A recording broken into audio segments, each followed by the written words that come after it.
So in today's video, we're going to be talking about how to defeat the Divine Beast Dancing Lion boss in the Elden Ring DLC. Now, this boss did take me a few times to beat. He does have 4 phases. They're not damage relative. It's going to be Frost, Wind, Lightning, and Physical Rocks. Lightning, I find, is the most dangerous because not only does it do a lot of damage to you, he also does a lot of surface damage, which you'll see here, and we'll break down a few attacks from what he can do. So you can see here, lightning is flying everywhere. His most dangerous attack is this lightning bolt attack, and once he hits you, it also does surface damage as well. But he does that attack 2 times in a row. Now, don't worry, I'm going to break all this down again in a second.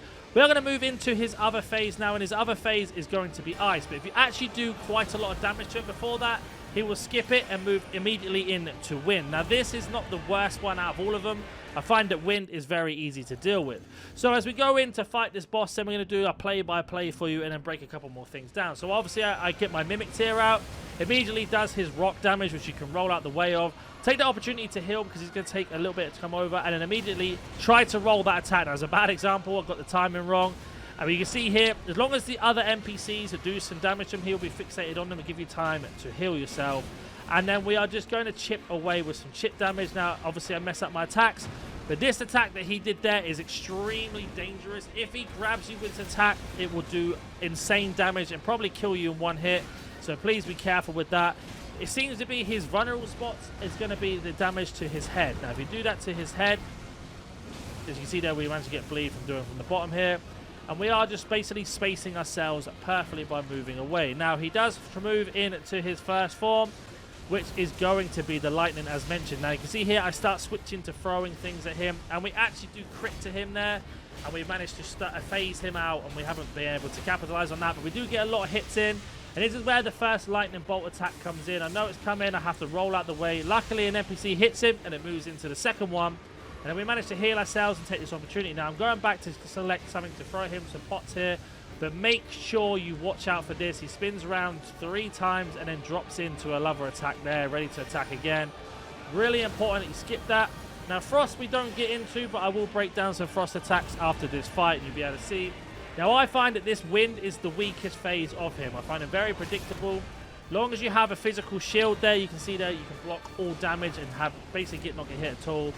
Now, again, he moves around much faster, much more aggressive, but like I say, his attacks are much weaker. We do kind of get him pinned in the corner. We managed to do quite a lot of damage to him there.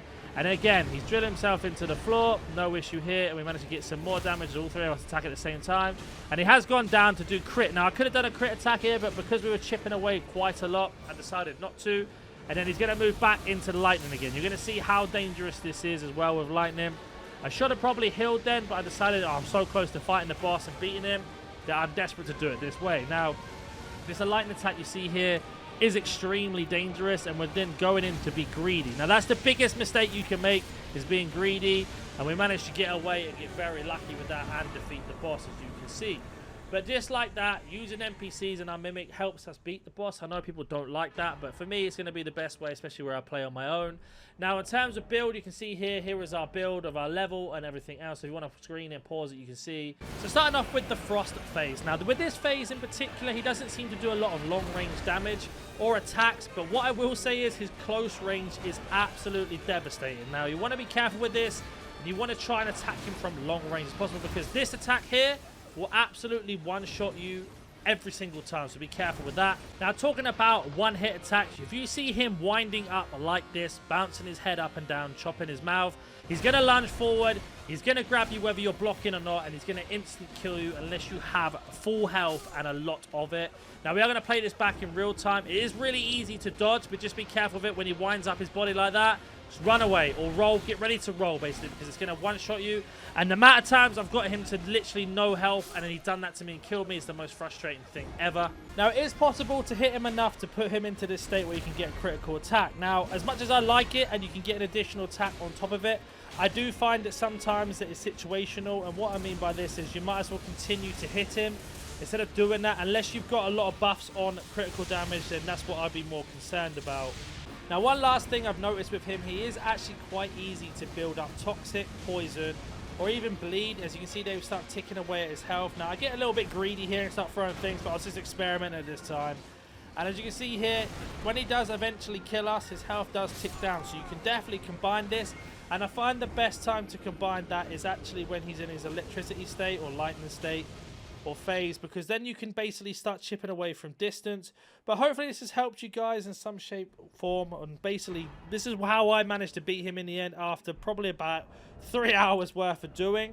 As always, if you have any questions, comment down below. And if you're new to the channel, smash that like button, subscribe. And I will catch you in the next Elden Ring video, hopefully.